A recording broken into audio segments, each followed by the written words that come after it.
segunda aula de hoje, no curso básico de bacteriologia, é então mecanismos de resistência bacteriana pesquisados em laboratório de análises clínicas. Os mecanismos de resistência pesquisados em laboratório, os mais importantes que devem ser pesquisados por testes adicionais, são para Staphylococcus a pesquisa de resistência à meticilina ou oxacilina, que é o MRSA, o fenótipo de resistência a macrolídeos, lincosaminas e streptograminas, MLS, a resistência intermediária à vancomicina e a resistência plena à vancomicina. Para o Enterococcus, a resistência à vancomicina. Para enterobactérias, a resistência a beta-lactâmicos mediadas por beta-lactamases do tipo ISBL, AMP-C e carbapenemases. E para Cinetobacter e Pseudomonas, a resistência a carbapenêmicos devido à presença de metalo-beta-lactamase. Então, nós vamos falar um pouquinho de cada um desses mecanismos e como realizar a detecção. Então, em Staphylococcus, como eu falei, nós vamos pesquisar a resistência à oxa, ou o fenótipo MRSA, o fenótipo MLS, a resistência intermediária à vancomicina e o VRSA, que é o Staphylococcus aureus resistente à vancomicina. O MRSA, ou Staphylococcus aureus resistente à meticilina, o mecanismo mais encontrado de resistência é a modificação no sítio de ação desse antimicrobiano, que também é o sítio de ação de todos os beta-lactâmicos, através da produção de uma proteína ligadora de penicilina, ou PBP, alterada, sendo que essa PBP não vai ter afinidade pelos antimicrobianos beta-lactâmicos e eles serão inativos nessa bactéria. Aqui eu tenho um exemplo do mecanismo, essa PBP mutante, a mais comum é a PBP2A, é uma PBP que tem a mesma função que as outras, que é síntese da parede celular, síntese do peptídeo glicano, só que ela não é inibida pelo beta-lactâmico. Então, enquanto a PBP normal é inibida e cessa a síntese de peptídeo glicano, essa PBP continua produzindo, impedindo a morte bacteriana, por isso que ela é resistente. A principal PBP mutante produzida pelo Staphylococcus aureus é a chamada PBP2A, sendo que a sua produção ela é devido à presença da aquisição de um gene chamado gene MEC-A pelo Staphylococcus. Esse gene, em geral, está num cassete gênico, onde eu tenho vários genes de resistência a outros antimicrobianos. E após a aquisição desse gene, ele passa a ser resistência à oxacilina e também aos demais beta-lactâmicos. Os testes que são usados para detecção desse perfil de resistência no laboratório é o teste da cefoxetina, de sensibilidade de cefoxetina por disco de fusão, o teste com adição de oxacilina, ou chamado também teste agar-screen, em que eu uso uma placa com 6 microgramas de ml e 4% de sal, e o teste de aglutinação para detecção de PBP2A. No teste com a cefoxetina por disco de fusão, eu vou predizer a resistência à oxa testando a cefoxetina. Por quê que eu vou testar a cefoxetina? Porque é o beta-lactâmico que tem maior indução, que tem o poder de induzir melhor o gene MEC e a produção então da resistência. Então ele vai ser o melhor detector. Mas eu testo a cefoxetina e reporto resistência à oxacilina, e também aos outros beta-lactâmicos. Então eu tenho os halos para Staphylococcus aureus, Staphylococcus lugdunensis, sensível se for maior ou igual a 25 e resistente se for menor ou igual a 24, então não tem categoria intermediária. E para os Staphylococcus coagulase negativa, maior ou igual a 22 sensível, menor ou igual a 21 resistente. Lembrando que o tempo de incubação aqui tem que ser de 24 horas. O outro teste que pode ser utilizado é a triagem, então o agar-screen ou triagem com oxacilina. Aqui eu posso usar a oxacilina porque eu vou usar um meio com 4% de sal e aqui o sal vai ter o papel de indutor do gene. Então, vou produzir um meio, que é o Miller-Hinton, com 6 microgramas por ml de oxacilina e 4% de sal. Vou fazer o inóculo bacteriano, o mesmo que eu uso no antibiograma, né, comparando com a escala meio de McFarland, e vou inocular numa placa com essas características. Posso inocular vários micro-organismos por placa, lembrando sempre de incluir um controle positivo e um controle negativo. Os micro-organismos que crescerem nessa placa são resistentes à oxa. Os que não crescerem são sensíveis à oxacilina. Também aqui eu tenho que ler, então, com luz refletida após 24 horas de incubação. Um outro teste é a detecção da PBP2A, ela é disponível, tem kits comerciais que faz essa detecção daquela PBP mutante, né? Então é um teste, também vou usar controle positivo, negativo e a minha amostra, onde a aglutinação é positiva, quer dizer que a bactéria tem PBP2A e, portanto, é um MRSA, e o teste negativo quer dizer que ela não tem essa PBP e não é um MRSA. Tomando só cuidado que, apesar da PBP2A ser o mecanismo mais comum, né, tem sido descrito outras PBPs mutantes que podem estar presentes no Staphylococcus aureus. Então, o CLSI não tem recomendado mais essa metodologia como única para pesquisa de MRSA. Ela é boa porque ela é rápida, né? Eu tenho um resultado imediato. Então, isolei um Staphylococcus hoje, né? Os outros dois testes, da cefoxitina ou também do agar screen, eu só vou ter o resultado depois de 24 horas, enquanto aqui eu já consigo ter um resultado imediato se é resistente a oxa ou não, que é uma informação importante, né? Mas eu tenho que lembrar que têm sido descritas outras PBPs mutantes que não a PBP2A, né? E que não serão detectadas por essa metodologia. Outro mecanismo que eu devo pesquisar em Staphylococcus é a resistência a glicopeptídeos. Lembrando que eu posso ter o Staphylococcus aureus intermediário a vanco ou com uma sensibilidade reduzida e o Staphylococcus aureus que é plenamente resistente a vanco, né? Então com alto grau de resistência. Para as amostras com sensibilidade reduzida, o mecanismo de resistência é o espessamento da parede celular, devido à produção de muitos resíduos livres de precursores da parede celular, né, com essa porção terminal D-alanil-D-alanina, que é o sítio de ligação dos glicopeptídeos. Eu chamo essa bactéria de VISA, ou Staphylococcus aureus intermediário a vanco. A concentração inibitória mínima da vanco aqui é de 4 a 8 microgramas por ml, né, sendo que quando eu tenho essa bactéria, eu vou ter um aumento na falha terapêutica e aumento na mortalidade. É importante aqui também ressaltar os heterovisa. O que é essa heterovisa ou heteroresistência? É quando eu tenho uma subpopulação resistente. Então eu tenho que ficar bem atenta porque essa subpopulação ela pode ter morfologia diferente ou posso observar ela só dentro do halo de inibição. Então eu tenho que ficar atenta à possibilidade, né, da heteroresistência. Aqui uma ilustração do mecanismo para ficar mais fácil a compreensão, né? Aqui eu tenho um Staphylococcus normal, né, um Staphylococcus que não é VISA, que não é resistente a vanco. E esses verdinhos, aqui esses quadradinhos, eles são os precursores para a síntese da parede celular. E o vermelho é a vancomicina. A vancomicina se liga nesses precursores e eles não podem ser mais utilizados para a síntese da parede, o que inibe o crescimento bacteriano.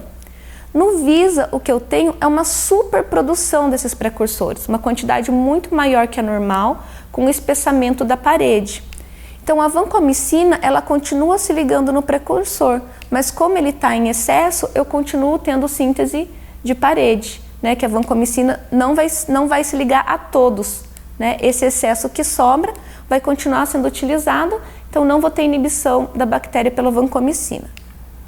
Aqui é uma eletromicrografia, né? Então, em que você vê esse espessamento. Aqui é uma normal e olha aqui esse espessamento quando eu tenho essa característica, né, de superprodução de precursor. Aqui também está mostrando a mesma coisa.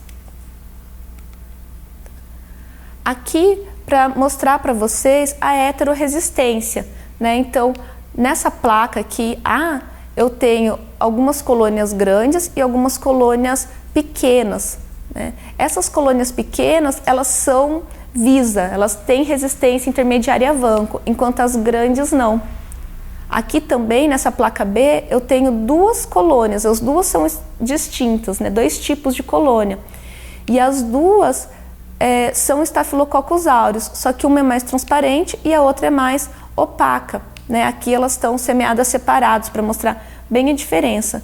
E essa colônia mais cinza, ela é sensível a vanco, enquanto essa ela é resistente, né? Então, o que a gente tem que prestar atenção nesse caso? É que quando eu tiver num isolamento, né, numa cultura, 2 morfologias distintas com Staphylococcus aureus, eu sempre tenho que testar as duas quanto ao perfil de sensibilidade. E, além da resistência do baixo grau, eu posso ter, então, o alto grau de resistência, que é o VRSA, ou Staphylococcus aureus resistente à vancomicina. Esse fenótipo, ele é raro ainda, ele tem poucos casos descritos, né?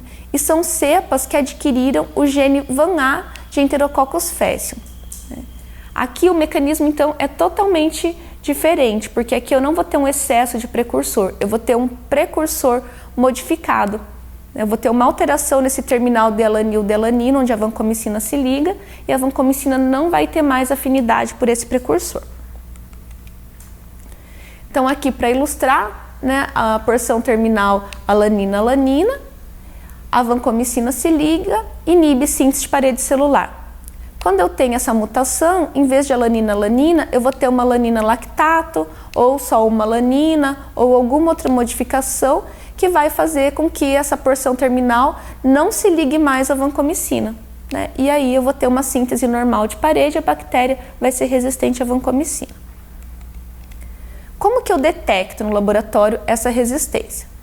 Aqui não posso usar disco de fusão, tá? O disco de fusão pode não detectar as cepas intermediárias a vanco. Então, eu tenho que fazer uma sensibilidade por um método de diluição para determinar a concentração inibitória mínima.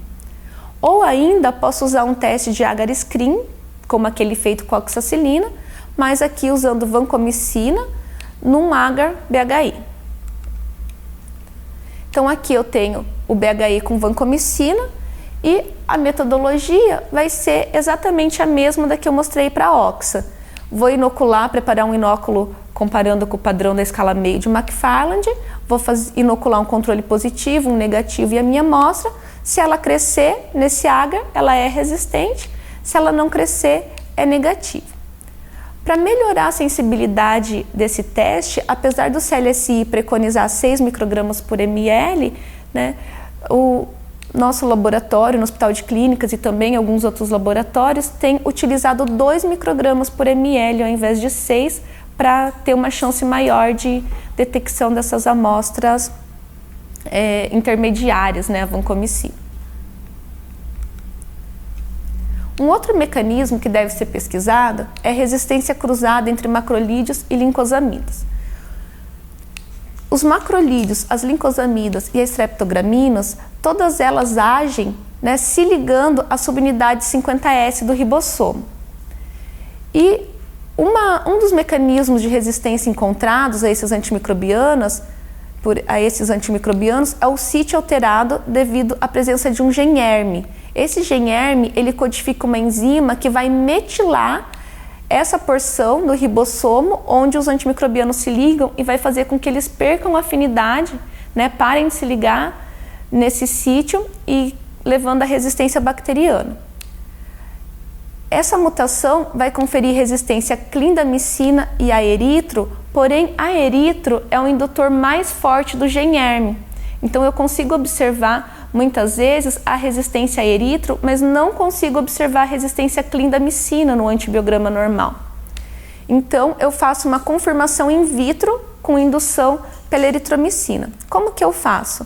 Durante a execução do antibiograma, eu vou ter o cuidado de colocar o disco de clindamicina próximo ao disco de eritro, né, uma distância de 20 milímetros. Quando eu for observar o crescimento, se eu tiver resistência à eritromicina, sensibilidade à clindamicina, mas tiver um achatamento do halo de clinda, eu tenho que reportar também resistente à clinda, mesmo tendo o halo de sensibilidade. Tá? Porque a eritromicina é um melhor detector, né? Ela induz melhor a expressão do gene ERM. E o enterococo? Né? No enterococo, o mecanismo importante da detecção é a resistência à vancomicina. No caso dessa resistência, o mecanismo também é modificação da porção terminal do precursor de parede celular. É o mesmo que eu mostrei para o Staphylococcus aureus VRSA. Né? Então aqui eu coloquei um exemplo, né? A vancomicina se liga nessa porção alanina-alanina, inibindo o crescimento bacteriano. Se eu mudar, em vez de ter uma alanina ter alanina lactato, ela não se liga mais e eu vou ter um crescimento bacteriano normal. No caso do Staphylococcus aureus, só foi descrito até hoje o gene VAN-A. Para enterococos, eu tenho VAN-A, VAN-B, VAN-C e vários outros, sendo mais comuns aqui até o VAN-E.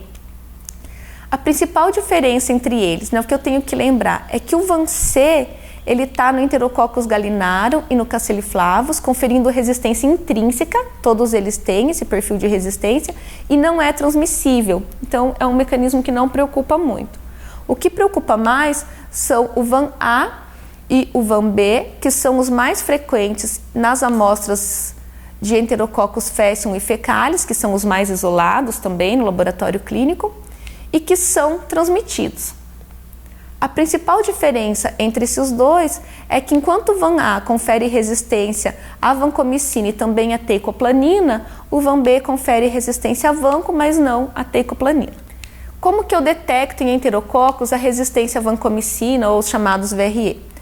Aqui eu posso detectar por disco de fusão, por métodos automatizados ou pelo teste epsilométrico. Né? Então eu não tenho aquele problema que eu tenho com o estáfilo de não detectar pelo disco de fusão ou no método automatizado. Aqui, em geral, vou ter um bom resultado com todas essas metodologias.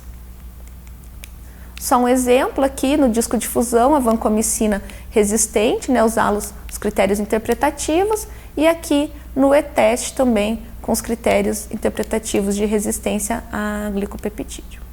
Outro mecanismo que eu tenho que prestar atenção para enterococos é a resistência à ampicilina, porque também é uma metodologia que pode não ser detectada corretamente pelo método de disco de fusão. Então, a resistência à ampicilina em enterococos fecalis, o mecanismo mais comum é beta-lactamase, que pode então não ser detectada por disco de fusão, sendo necessário, sempre que for sensível no disco de fusão à ampicilina, fazer um teste de pesquisa de beta-lactamase. Né? E se for positiva para beta-lactamase, mesmo sendo sensível no disco de fusão, eu reporto como resistente. O teste de beta-lactamase, então, deve ser feito para enterococos, para verificar a resistência à ampicilina, né? E também para hemófilos, Neisseria e Moraxella. Nessas espécies, o principal mecanismo de resistência a antimicrobianos é a produção de beta-lactamases e que devem ser detectadas no laboratório. As beta-lactamases são enzimas que degradam o anel beta-lactâmico dos antibióticos beta-lactâmicos, transformando esses anéis em ácidos e fazendo com que eles percam totalmente a sua atividade. O método mais utilizado de detecção são os testes cromogênicos. Eu também posso usar testes acidimétricos e testes iodométricos, mas esses dois testes, eles têm maior interferência da água que eu utilizo, das proteínas bacterianas, então o mais utilizado é o cromogênico, né, sendo que o iodométrico pode ser usado por alguns testes automatizados, mas na rotina a gente utiliza mesmo o cromogênico. Como que funciona o teste? Né? Eu vou ter uma cefalosporina cromogênica, o mais utilizado é o nitrocefin, né? E essa cefalosporina, ela muda de cor quando eu tenho hidrólise do anel beta-lactâmico. Então eu vou usar ou um disco ou uma tira impregnada com essa cefalosporina e vou colocar em contato com a bactéria. Se a bactéria tiver beta-lactamase, ela vai fazer a hidrólise da cefalosporina e ela vai mudar de cor. Então aqui eu tenho um exemplo de um disco impregnado com a cefalosporina. Né? Essa cefalosporina ela é amarela e quando eu tenho hidrólise ela fica vermelha. Né? Então aqui seria um teste negativo e aqui um teste positivo. enterobactérias, eu também vou ter como principal mecanismo de resistência aos beta-lactâmicos a produção de beta-lactamase. Mas para enterobactérias, assim como para Pseudomonas e Acinetobacter, só eu dizer que tem beta-lactamase não é suficiente. Então eu não posso usar aquele teste cromogênico, né? Para hemófilos, Neisseria, né, Moraxella, eu posso usar porque as beta-lactamases que já foram encontradas nessas espécies, elas são sempre as mesmas e elas têm um perfil muito semelhantes, assim, muito característicos, né? Elas sempre vão hidrolisar as penicilinas e as cefalosporinas de primeira geração. Então, só dizer que tem beta-lactamase já me dá o provável perfil de sensibilidade. No caso das enterobactérias, isso não é possível porque eu posso ter vários tipos de beta-lactamase, sendo que cada um delas vai ter um perfil, um padrão, uma capacidade de hidrólise bem diferente uma da outra, né? As que eu faço a detecção em laboratório porque tem importância clínica e epidemiológica são as beta-lactamases de espectro estendido e as ampicê-plasmidiais, porque elas hidrolisam cefalosporinas de terceira e quarta geração e porque elas são transmitidas por plasmídeos, então elas podem ter uma rápida disseminação. E as carbapenemases, que podem ser serina-carbapenemases ou metalocarbapenemases e que hidrolisam carbapenêmicos. Lembrando só que, né, alguns anos atrás, o CLSI passou a preconizar que esses testes devem ser feitos somente para fins epidemiológicos e não para avaliar o perfil de sensibilidade, porque os pontos de corte para os beta-lactâmicos foram reduzidos e então eles acreditam que dessa maneira é mais importante fazer o teste de sensibilidade com esse ponto de corte reduzido do que de fato a detecção, né? Mas continua tendo uma grande importância epidemiológica devido à rápida disseminação desses mecanismos de resistência no hospital, principalmente no ambiente hospitalar. Falando um pouquinho de cada uma delas, né, as beta-lactamases de espectro estendido, ou as ISBL, elas vão hidrolisar todas as penicilinas, as cefalosporinas de primeira, terceira e quarta geração, os monobactâmicos, e não degrada os carbapenêmicos.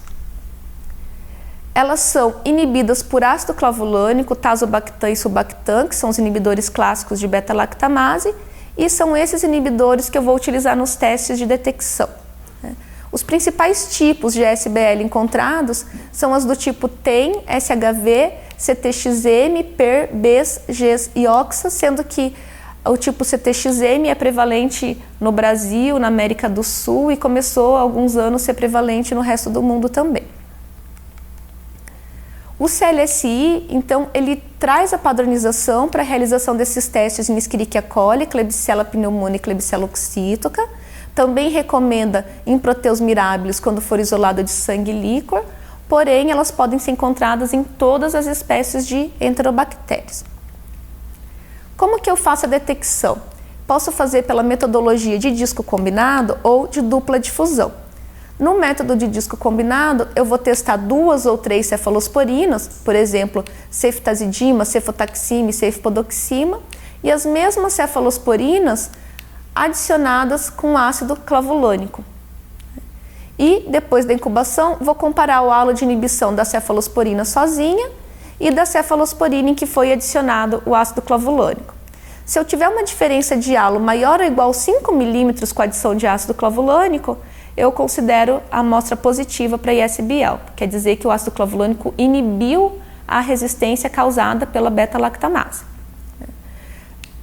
No teste de dupla difusão, eu vou colocar um disco de amoxicilina com clavulonato numa placa e colocar as cefalosporinas numa distância de 20 a 30 milímetros, né, do disco de amoxicilina com ácido clavulânico.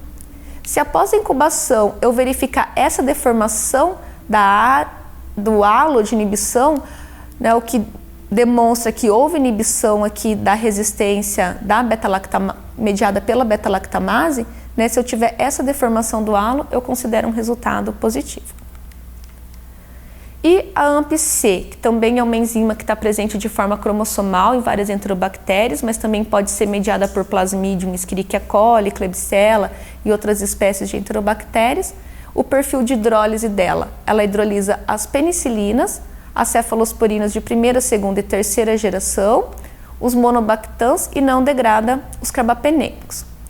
Elas não são inibidas pelo ácido clavulânico e nem pelos outros inibidores clássicos de beta-lactamase, mas são inibidas pela cloxacilina e pelo ácido fenilborômico.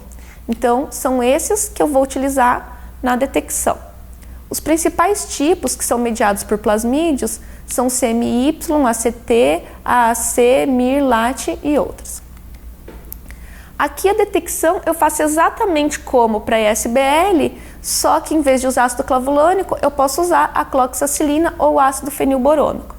Então eu vou testar cefalosporinas, né, ou com cloxacilina ou com ácido fenilborômico e vou comparar o halo de inibição, né, da cefalosporina sozinha e da cefalosporina com o inibidor. Se eu tiver um aumento maior ou igual a 5 milímetros no halo quando eu adiciono o inibidor, eu tenho um teste positivo para AMP-C. E as carbapenemases, né, em enterobactérias. Até alguns anos atrás, a gente falava que era um mecanismo raro de se encontrar em enterobactérias. E hoje não é tão raro assim. Nós temos em todos os, principalmente no ambiente hospitalar, né, uma porcentagem elevada de enterobactérias produzindo carbapenemases. Quais os tipos que já foram descritos em enterobactérias? Né? Entre os vários tipos de carbapenemases, vão ser importantes em enterobactérias a KPC, que é a principal, que tem sido isolada com maior frequência, né? Já foi isolada em praticamente todas as espécies de enterobactérias. As metalo, né, a KPC é uma serina carbapenemase, porque ela tem serina no sítio ativo. As metalo, como VIN, INP e principalmente agora a NDM, também pode ser encontrada, e também algumas oxa, que sempre foram descritas, né, como importantes em Acinetobacter, agora também tem algumas que estão sendo encontradas com frequência em enterobactérias. Né? Então, posso encontrar todos esses grupos de carbapenemases em enterobactérias. Falando um pouquinho para diferenciar as metalos das serinas, né? Então a principal diferença é que a metalo tem um íon de zinco no sítio ativo e as serinas é um resíduo de serina. O perfil de hidrólise das metalos degradam penicilinas, todas as cefalosporinas e todos os carbapenêmicos, mas não degrada os monobactans como o astreonam. E são inibidos por quelantes de zinco, né, quelantes de metais, como EDTA e o álcool mercaptopropiônico.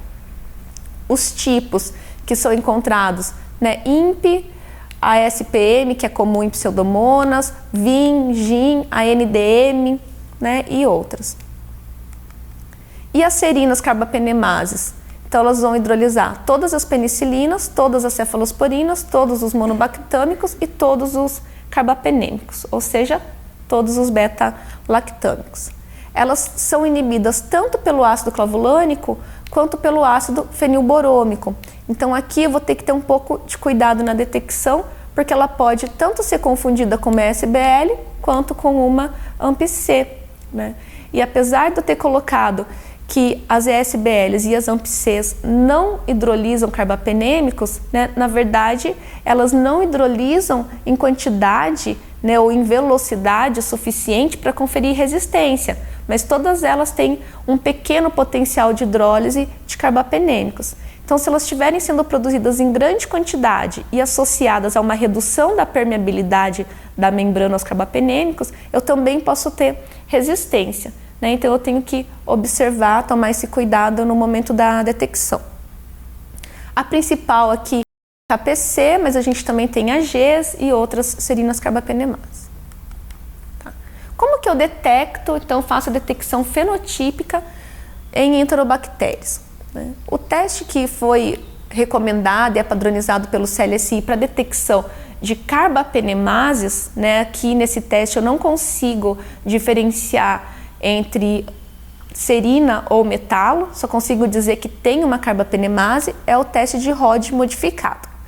Esse teste ele é realizado com uma suspensão bacteriana de Escherichia coli 25922, preparada num inóculo na escala meio de McFarland. Essa Escherichia coli vai ser semeada na placa de Agar-Miller-Hinton. Vou colocar no centro dessa placa um disco de carbapenêmico, que pode ser ertapenem, meropenem ou imipenem, e vou colocar uma estria de uma bactéria que é um controle positivo, uma de controle negativo e a minha amostra. Incubei, e se após a incubação eu conseguir verificar a formação desse crescimento dentro do halo de inibição da Escherichia coli, eu considero um resultado positivo, né? Por quê? Porque aqui a minha amostra, né, Escherichia coli, essa Escherichia coli TCC, ela é bem sensível a carbapenêmico, ela faz um halo bem grande para carbapenêmico, então ela não cresce aqui próximo ao disco.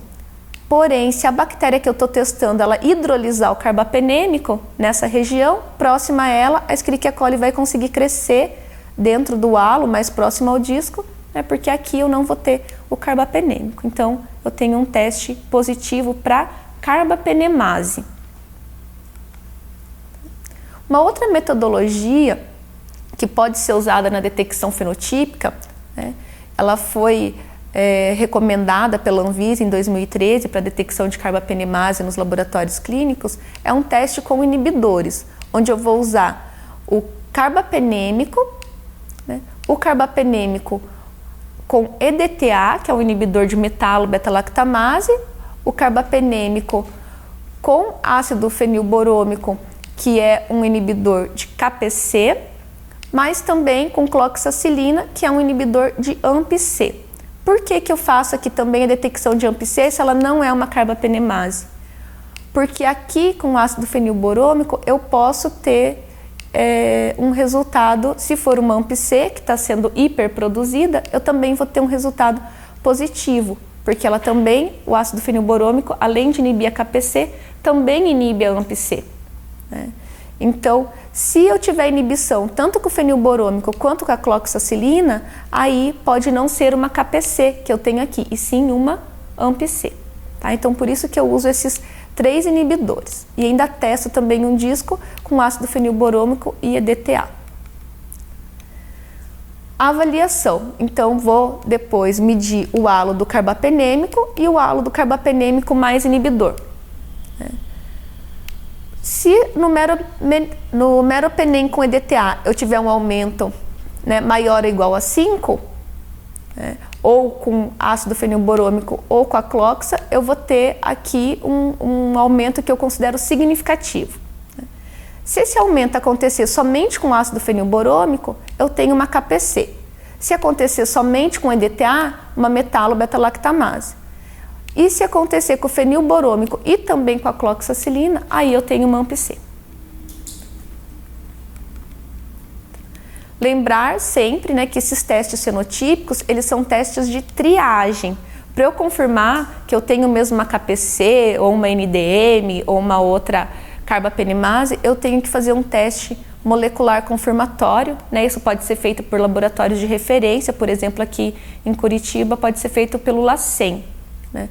Porque todos esses testes, mesmo esse teste com inibidores, aqui é uma triagem. Eu digo que é KPC porque é o que epidemiologicamente, né, eu tenho em maior quantidade, então provavelmente se eu tiver positivo nesse teste é uma KPC, mas para eu ter certeza absoluta eu tenho que fazer um teste molecular, porque como eu disse no slide anterior, eu posso ter outras serinas carbapenemases que também são inibidas pelo ácido fenilborômico, por exemplo, a GES, que já foi encontrada no Brasil. Claro que tem uma frequência muito menor que a KPC, a chance aqui num teste desse de ser KPC, ela é muito, muito alta, mas só lembrando que para eu confirmar é necessário um teste molecular. E o último mecanismo que pode ser detectado é a metalo-beta-lactamase nos não fermentadores, né? Então, também pode ser detectada por duplo disco de fusão, se eu colocar um disquinho impregnado com EDTA ou com mercapto propiônico, né, próximo a uma cefalosporina ou um carbapenêmico, e aí a deformação no halo é um resultado positivo.